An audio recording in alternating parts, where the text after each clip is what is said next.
Hi everyone. In this video we'll discuss about AWS. What is AWS? We'll discuss about AWS cloud history and what are the use cases in which AWS is being implemented. We'll also discuss about in brief about global infra. So what is the region in AWS? What is availability zones? What are data centers and edge locations? So let us first discuss about what is AWS. AWS stands for Amazon Web Services, which is a cloud provider. So AWS provides you with servers and services that you can use on demand and scale easily. AWS over the years have revolutionized IT over time, and AWS today powers some of the biggest websites in the world. For example, Amazon.com, Netflix. So if we talk about what exactly is AWS cloud history, AWS was launched in 2002 within Amazon, and it was launched in 2003 for their open market, like for others, so that they can get the AWS services. Initially, Amazon was mainly giving the infrastructure, and that was their core strength. But soon, like after the year 2004, they launched SQS, Q services, and then in 2006 they launched multiple services apart from SQS, for example, S3 and EC2. We will discuss about these services in later videos, but for today's video, just remember that AWS was started in the year 2002, and subsequent year the new services they were like keep adding, for example SQS, S3 and EC2. And nowadays, like many major companies, for example Netflix, Dropbox, Airbnb, NASA, they all using AWS cloud. And if we talk about what companies and what is the share annual revenue of AWS among their competitors, for example, AWS has mainly competition from Microsoft Azure, Google GCP, which is called Google Cloud GCP, Google Cloud Platform. If we talk about the numbers, then in 2019, AWS had around $35 billion in revenue, annual revenue, and AWS accounts for around 47% of market in the year 2019. And after AWS, we have this Microsoft with a share of 22%. So we can say that AWS is a leading cloud provider in today's world. So currently, I think if we talk about active users who are using AWS cloud, it's more than 1 million, I guess. Now, what are the cloud use cases for which AWS cloud can be implemented by companies? So AWS enables you to build sophisticated and scalable applications, right? And it is applicable to diverse set of industries. It's not that only IT companies use AWS, but companies which are coming from different backgrounds, like they all use Microsoft AWS cloud in order to reduce their infrastructure issues. So enterprise IT, backup, storage, big data analytics, these are some of the use cases that companies use. And AWS is also used for website hosting as well, for mobile and social apps. And like these days, various games applications are also deployed in AWS cloud.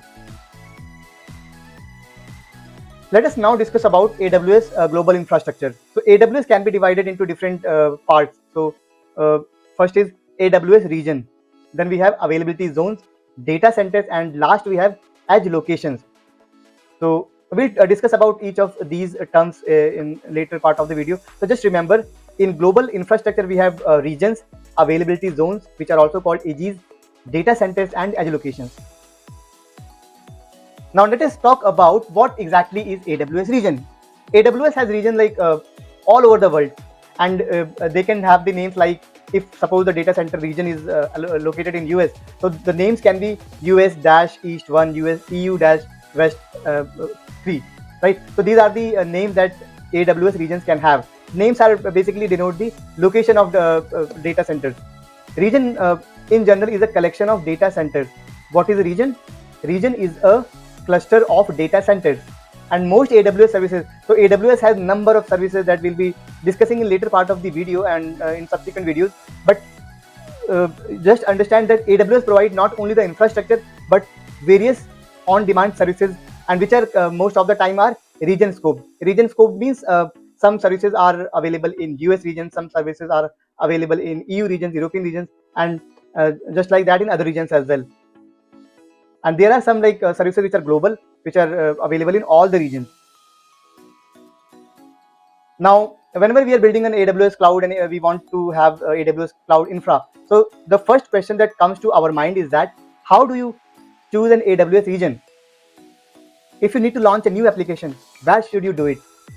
In India, America, or anywhere in the world? So the first thing that you have to keep in mind is compliance with data governance and legal requirement. So what it means, so data never leaves a region without your explicit permission. So these compliance means your data, whatever the country compliances are, your AWS should cater that requirement. And if your country doesn't allow data to be transmitted outside your country, then you have to bear with the compliance.